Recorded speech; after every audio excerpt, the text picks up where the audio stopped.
we're in the heights of our careers. In your 40s and 50s and sometimes 60s, you are the decision makers at your job. So you are getting paid lots of money to hear about a problem and make fast decisions. But with our aging parents, that's not what they need.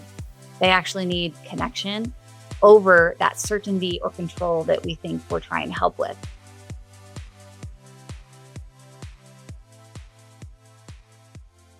Welcome to another episode of the Simply Retirement Podcast. I am your host, Eric Blake. For those of you that were waiting on pens and needles for part 3 of our series on understanding annuities, and I know my producer, Wendy, was doing exactly that, you're just going to have to wait until next week to hear about annuities and taxation, because today I have a guest that I am really excited about. Today's conversation is also a very personal one for me because my family has been impacted by a number of difficult conversations over the last few years regarding the health and well-being of my grandmother, who is now 91. And as I've shared over past episodes, I am so fortunate to have 5 generations of women still in my life, counting my 2.5-year-old granddaughter as a woman at this point. And sometimes, important decisions about the health and, more importantly, the care of our aging family members are made by choice, but sometimes it's out of crisis. Our guest today helps families have those conversations before a crisis makes the decisions for them. Tami Calais is an aging and change coach, founder of Calais Senior Consult, and a motivational interviewing practitioner with more than 15 years of experience helping families navigate some of life's most difficult conversations. And one statement from Tami immediately stood out to me as I prepared for today's conversation, and it speaks directly to our audience of this podcast as well. She says, "I help adult daughters have the aging conversations they've been avoiding before a crisis has them instead." Tami, welcome to the Simply Retirement Podcast. Hi, thank you so much for having me. I'm so excited to be here.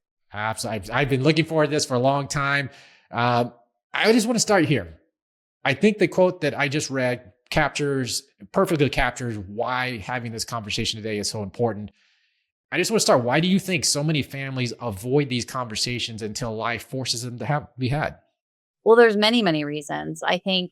And I talk about this actually quite a bit, but I think it's easy to avoid the conversations when we don't have the communication skills. And I think that's the tangible, easy thing for us to fix.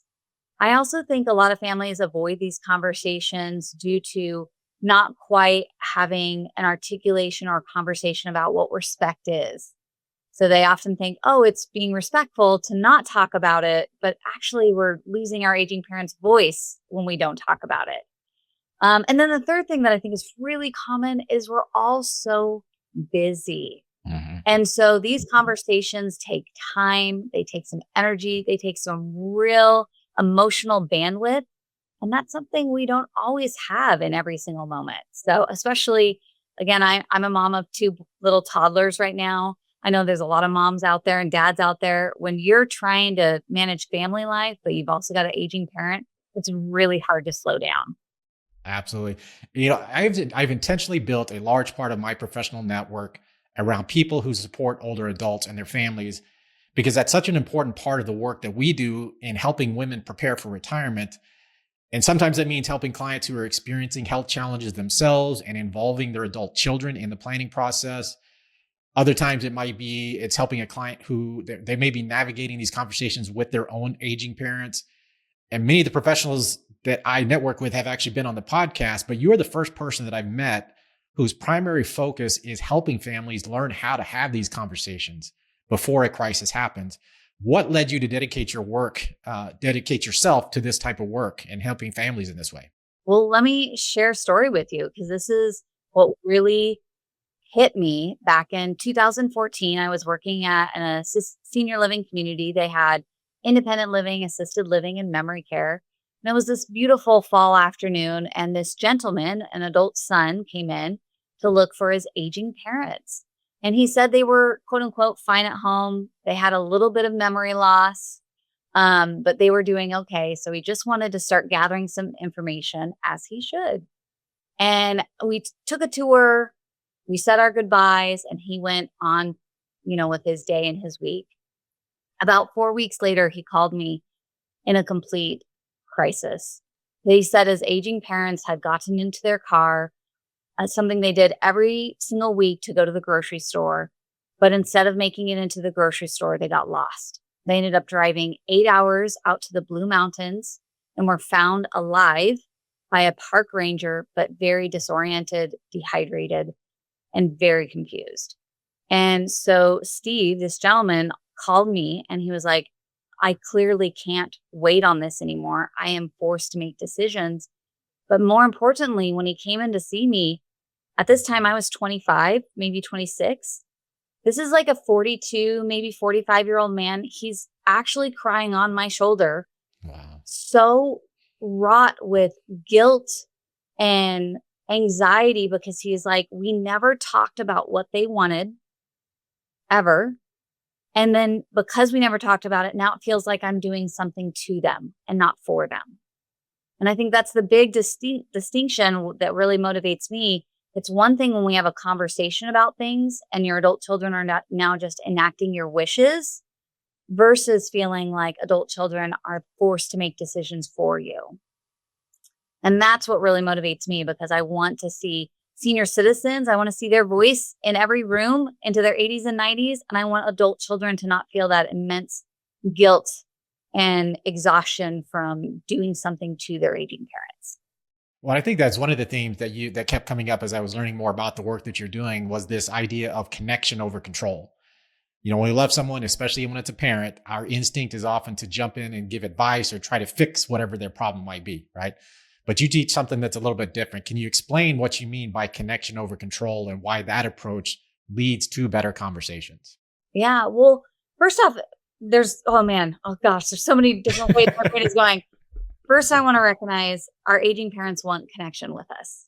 They want our time and energy. And because this is going back to why we avoid the conversations, because as adult children, we're so busy and we're doing things. And in addition to that, we're in the heights of our careers. In your 40s and 50s and sometimes 60s, you are the decision makers at your job. So you are getting paid lots of money to hear about a problem and make fast decisions. But with our aging parents, that's not what they need. They actually need connection over that certainty or control that we think we're trying to help with. And so the other thing that happens with aging parents is they're actually often ambivalent about these changes. Whether it's thinking about maybe getting someone to come in for in-home care, whether it's thinking about, hiring or going to an assisted living, or maybe it's just hiring someone to help with housekeeping or home maintenance or whatever it is, they start to become ambivalent about this. And it means that they're torn between two things. I want, some help with this, but I also like the status quo. And when we come in, we have a handy dandy visual for those that get to see the visual. When we come in and they're looking at both sides of this teeter-totter, and one says, oh, I'm going to do this, and the other says, I'm going to do this, all of a sudden, when we take the stand on one side, it actually causes them to defend or articulate and spend their time talking about why that side matters. And so oftentimes, adult children actually start the conversations in a way that forces their aging parents to defend their position, to articulate why a solution doesn't work for them. And so my goal is to help these families come in to these conversations a little bit more neutrally so we can help your aging parents be the one to articulate what the next steps are. Well, I think one of the things that again, I found this so interesting and it was why I was looking forward to this conversation so much is, I've experienced a lot of this in my own family and it's, where I'm at, actually my experience as a retirement planner, I can have a little bit of insight into some of these things because we sit on a regular basis, but it is different when we're talking about your own family. My grandmother being 91, my aunt and my mom are in the exact phase you're talking about. They're both business owners. They're both in control. They like to be in control. And, one, I shared that my aunt actually lives right across the alley from my grandmother. So she's right there. She's right in the middle of it on a regular basis. And my mom's here in the Dallas area and she kind of deals more on the financial side of things, and they've done an amazing job working together, but there's naturally going to be these different clashes and who should have the most insight. I'm not even sure what the right question is with that, but it's when you're talking about multiple siblings and how do you open the conversation? What's the first thing I might be thinking about? Well, I think if we're talking about navigating conversation between families and who's doing what, I think it's so easy for us to get caught up into the what's and hows to do something. Who's managing the A, who's managing B, who's managing C. When in reality, we need to have a conversation about something deeper first, which is who's going to be involved. Okay. So let's start with who wants to be involved and what our strengths are.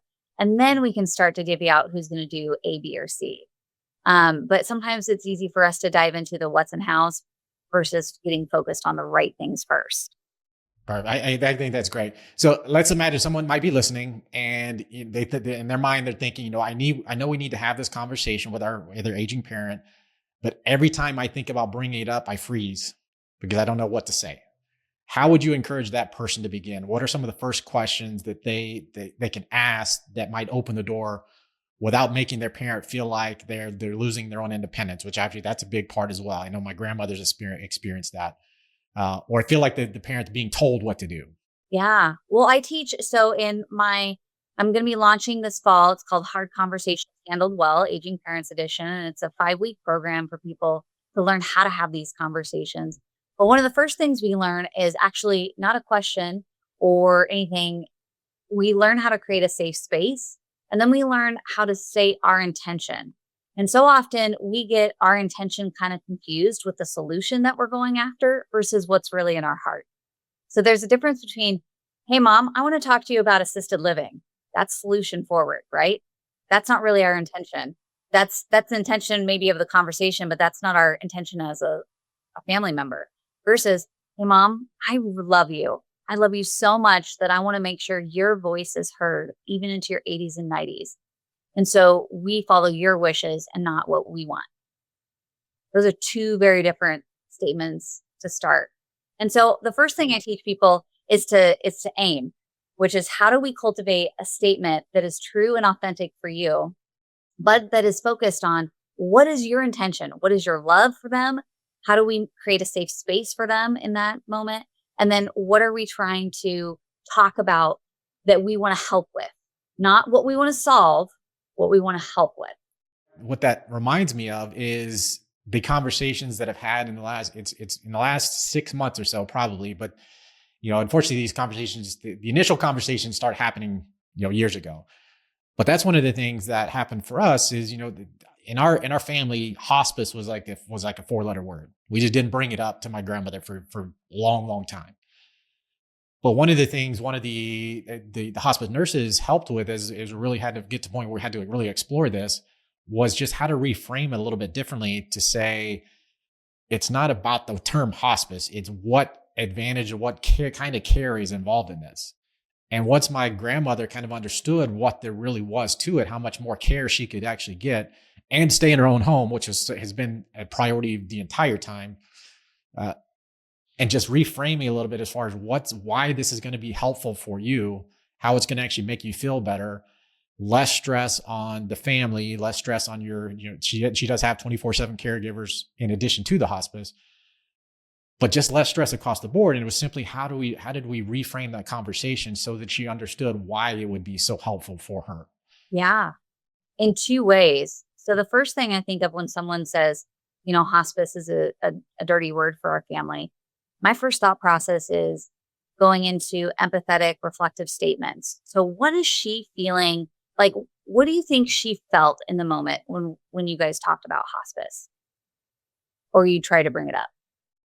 But the thing with hospice, and I've had hospice experts, it's, that means my life is almost over, right? That it's coming to the end. Yeah. I feel like we're talking about my death. I feel like we're talking about me dying. Right. And sometimes when we talk about actual feelings that people are having, I think Dan Siegel, he wrote a book called The Whole Brain Child. And he talks, and granted it's a child book, but I think it's the same thing for aging parents too. When we start to recognize when people are in protect mode, like your grandmother was probably in a little bit more protect mode. When we start to acknowledge and recognize the feelings that they're feeling, it calms their amygdala and they can start to get into connect mode where we're ready to talk about things. And so even just acknowledging, yeah, it's scary to talk about hospice because it feels like it's the last step for you and you're not ready to acknowledge that.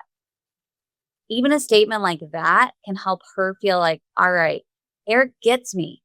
He understands where I'm coming from. And then what I'd add to it, I think your hospice guide was so great in laying out the frameworks of what hospice does. But I think one question you could ask to also explore that, if you focus on curiosity, would be, well, what do you think hospice does for family? And what do you think it doesn't do? Number one. And then how do you think hospice would help our family, not just you, but all the immediate children in supporting you? Because then it gets her to articulate maybe some of her fears and challenges, but also maybe her misunderstandings of what hospice actually is. Hey everyone, it's Eric. Hope you're enjoying today's episode. I want to take just a quick moment to share a resource I think you'll find valuable. Have you ever found yourself asking, how much can I put into an IRA this year? Or how much can I earn before my Social Security gets reduced? Those are the kinds of questions that come up all the time, and the answers change often more than you think. That's why we created a free 2-page tax and retirement planning cheat sheet, updated for 2026, with the key tax, Social Security, and retirement numbers all in one place. You can download it right now at the simplyretirementpodcast.com/retirement cheat sheet. It's a simple reference you can keep handy whenever questions come up. Now, back to the episode. And I noticed, obviously, we talked about, the being overwhelmed and the stress that all this causes. If somebody's sitting out there and say, again, I just don't know where to start. What is the first step or two? Where would you encourage somebody to start if they're in this process and they realize, hey, I really do need to have these conversations. I just don't know where to go. Where would you suggest somebody start first? Start with stating your intention, your heart to help, and then ask a curious question. Maybe that curious question is about, what does thriving look like for you in 5 years? Maybe that curious question is, how did you feel about that fall the other day where you laid on the floor for 24 hours? Yes, I've had seniors experience that. Being curious about their feelings and their world is what's going to open up connection for all of us. And I think that's the hardest part. Not saying we don't want to connect with people, but again, we are busy. We are busy individuals. And so it's so hard to come into conversations ready to connect when we're going, okay, I'm managing so many things. I have 10 minutes to manage you, which is a different energy, versus I have 10 minutes to connect with you. And I think the shifting of roles is a big piece that we don't talk about enough with aging parents and just in general, because I think that's a big piece of why people feel a little uncomfortable as they have aging parents, is their role as an adult child starts to shift from an adult daughter or son to a little bit more of a manager or a caregiver. But we have to remember aging parents are going through that same shift too, and they're feeling uncomfortable as well. Sometimes they don't want their adult child to be their manager or caregiver. And so again, just articulating that and saying, hey, I'm starting to notice that I'm showing up and managing versus connecting with you. Do you feel the same way? And what are your thoughts on that? That just opens up a whole different conversation, right? Right. And but it's so hard. It's so hard to do that, to be vulnerable. I mean, there's vulnerability. Let me get that spit out real quick, across the board on both sides. And that's where I think that's why I think a lot of this is so difficult, is because you're giving up independence. You're again, if you think about the adult child, and this is probably a bad way to put it, but the adult child becoming the parent. Yep. And I know you've talked a little bit about that as well, as not feeling like that's your role, is you becoming the parent is not really what your role should be. But it's so hard not to feel like you're taking on that role. So is there a way to avoid that mindset maybe? Well, I want to have empathy for adult children because I'm in the same boat too. We're busy people. We're in the height of our career where we're making decisions all the time. So it is natural when you are making decisions for your family to just loop your aging parents into that. But the mindset shift that I would encourage people to do is to remember that your aging parents, they've made these decisions for 80 plus years. They know how to make decisions unless they're incapable mentally, AKA they have cognitive decline. We want to support their autonomy for as long as possible. And our job isn't to, manage them or to go into parent mode for them. But our job is to get curious and help them to start articulating and making plans for their own future. So the responsibility doesn't land on us. They're the decision maker and we just enact their wishes. That's a much better place to be. Right. Not 100% agree. That's awesome. So I wanted to ask you another question here.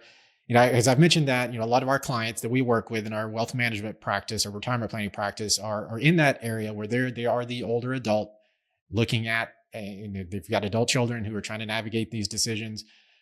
But a lot of our listeners, when we're talking about retirement planning, then when they talk about our focus on age, women over 55, they're in the retirement planning phase.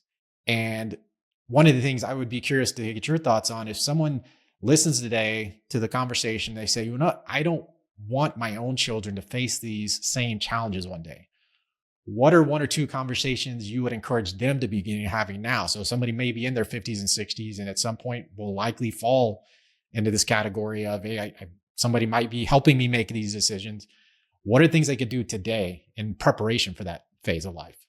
One of the biggest things that I hope to impact this world with is helping people have conversations about aging parents, whether you're in your 50s or 60s, with your adult children, about how you raise them. And in reality, if you're in your 50s, 60s, 70s, 80s, or 90s, and you've raised good kids, you also just need to tell them, hey, I've raised you really well. I've raised you to discern the right things to do and the wrong things to do. And I trust you that no matter what happens, you will have my best interest at heart. And I think that conversation alone would be the most powerful thing, is letting your kids know that you trust them and you raised them right. You did this intentionally to make sure that they have the right discernment to make the right decisions at the right times. But besides that, I think there's many other things to talk about, making sure you have an estate plan in place, making sure that you talk about your finances, to your point, making sure you talk about your finances and what you have available for your retirement if needed, if you need assisted living or memory care or anything along those lines. I also think it's healthy to talk about, who's going to be the supportive decision makers.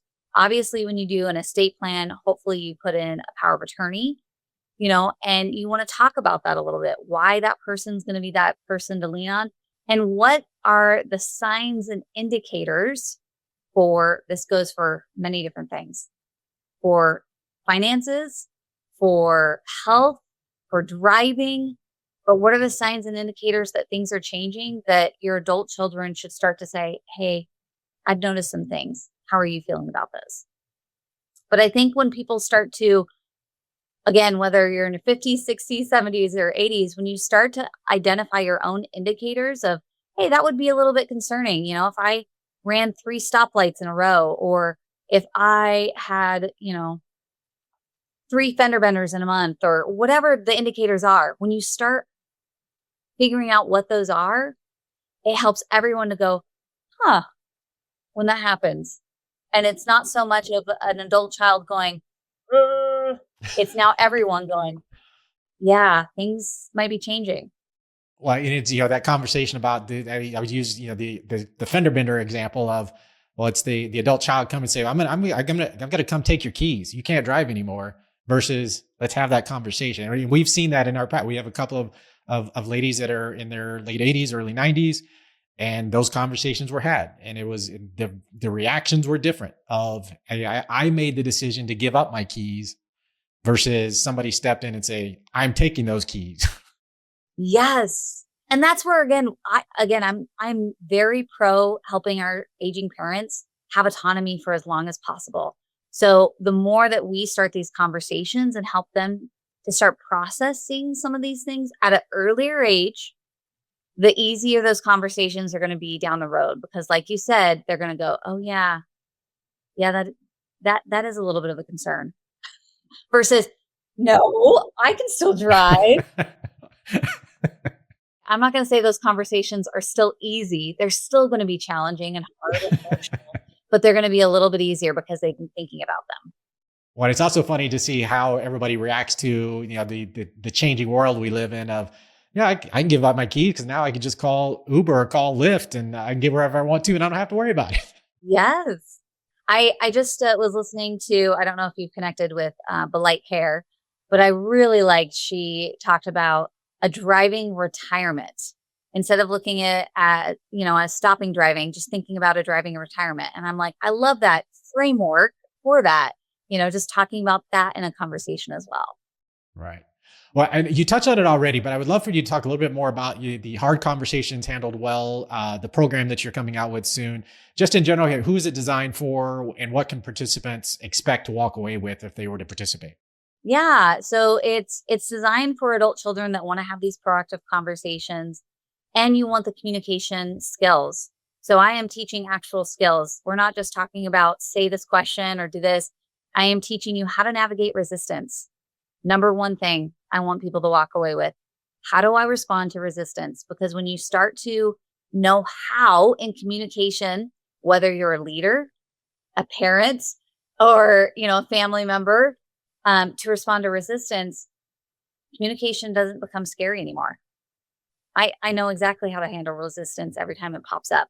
So we talk about that a lot. That's a big chunk of it. We talk about curiosity. We talk about the snacks framework, which is how we bring up the conversation. But a couple other things that are outside of communication that are really helpful. We also talk about how to trust what you're seeing with your aging parents, because we start to second guess that a lot. And then lastly, we also talk about the shifting of roles and how we navigate that conversation. Because again, like I alluded to earlier, many of us recognize the shifting of roles, but we don't articulate it. And the goal isn't to articulate it to make our aging parents feel bad, but to articulate it as just like a laying it out on the table and going, how do you feel about that? And so much of communication that I talk with people about, again, is about learning these skills, but recognizing the subtle parts of communication that we don't realize: our mindset going into conversations, our tone of voice. Those things matter. You can say, well, it's your choice, mom. You decide. That comes across one way versus, right, yeah, mom, it's your choice. You get to decide. We're saying the same thing, but it's coming across two very different ways. So communication is a skill set that anyone can improve on. Just takes some intentional work. Absolutely. That's awesome. So for listeners who would like to learn more about the program, but also your work, how to connect with you, what's the best place for them to do that? Well, first off, they can connect on social media, Aging and Change Coach, or they can visit my website, agingandchangecoach.com, where I share more information about the program, as well as I do some one-off consulting as well for families that are going, gosh, especially for those that have loved ones with memory loss. Those conversations are a little bit different. The communication skills are still actually very handy, but because your loved one has challenges with their executive functioning skills, it's a little bit harder to draw things out of them because their executive functioning is impaired. So we talk about those conversations a little bit differently. Very good. Well, we will definitely include links to Tami's website, her program, her social media in today's show notes, so you can easily learn more about her and connect with her. Tami, thank you so much for joining me today. I truly appreciate the work that you're doing to help families have these conversations before they become a crisis. That's it for today's episode. For all the links and resources mentioned, you can visit the simplyretirementpodcast.com. Please don't forget to follow our show so you don't miss future episodes. And until next time, please remember, retirement is not the end of the road. It's the start of a new journey. You've listened to Eric on the podcast and heard conversations about retirement income, Social Security, taxes, investing, and many of the financial and non-financial aspects that shape retirement for women. But you may still be wondering, what sets Blake Wealth Management apart from other retirement planning firms? The answer is quite simple. At Blake Wealth Management, retirement planning is about more than investments. Eric's passion for helping women comes from the strong women in his own life, including being raised by a single mother and watching his grandmother navigate widowhood at just 62 years old. Those experiences continue to shape the mission behind this podcast and the work we do every day. Whether you are planning retirement with a spouse, navigating retirement on your own, or simply preparing for what may come next, the team at Blake Wealth Management is available to assist you with your retirement planning needs. Visit blakewealthmanagement.com for a free retirement assessment or call 972-426-7237. Content here is for illustrative purposes and general information only. It is not legal, tax, or individualized financial advice, nor is it a recommendation to buy, sell, or hold any specific security or engage in any specific trading strategy. Results will vary. Past performance is no indication of future results or success. Market conditions change continuously. This commentary reflects the personal opinions, viewpoints, and analysis of Blake Wealth Management. It does not necessarily represent those of RFG Advisory, their clients, or their employees. This commentary should not be regarded as a description of advisory services provided by Blake Wealth Management or RFG Advisory, or performance returns of any client. The views reflected in the commentary are subject to change at any time without notice. Advisory services offered by investment advisory representatives of RFG Advisory, a registered investment advisor. Blake Wealth Management and RFG Advisory are unaffiliated entities. Advisory services are only offered to clients or prospective clients where RFG Advisory and its representatives are properly licensed or exempt from licensure. No advisory services may be rendered by RFG Advisory unless a client agreement is in place.